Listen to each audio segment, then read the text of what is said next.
గాంజా ఫీజులు భారీగా పెంచడమే కాకుండా ప్రజలు వాడే పప్పులు ఉప్పులు ఉల్లిపాయలు నిత్యావసర వస్తువుల ధరలు భారీగా పెంచి డ్రైవర్లకి ఆహార భద్రతని కొరత విధిస్తే నీకంటే తక్కువ కాదన్నట్టుగా ఆంధ్రప్రదేశ్ రాష్ట్రంలో చంద్రబాబు నాయుడు గారు అధికారంలోకి వస్తే ఆటో డ్రైవర్లకి వాహన మిత్ర 15,000 ఇస్తానన్నారు.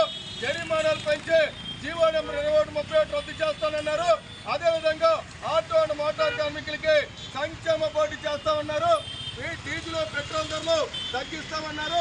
గ్రీన్ ట్యాక్స్ పొల్యూషన్ అదేవిధంగా ఇన్సూరెన్స్ తగ్గిస్తామని హామీ ఇచ్చి 9 నెలలు గడిచినా ఈ రోజు వరకు ఒక హామీ అమలు చేయలేదు. ఎప్పటికైనా చంద్రబాబు నాయుడు ఇచ్చినటువంటి హామీలు ఈ రోజు జరుగుతున్న శాసనసభ సమావేశంలో ఆటో డ్రైవర్లకు ఇచ్చిన హామీలు అమలు చేయాలని, వాహన మిత్రాలు వెంటనే విడుదల చేయాలని, ఆటోల మీద ఉన్న పోలీసు ఈ చర్యలను వెంటనే రద్దు చేయాలని చెప్పి డిమాండ్ చేస్తూ ఈ రోజు రాష్ట్ర వ్యాప్తంగా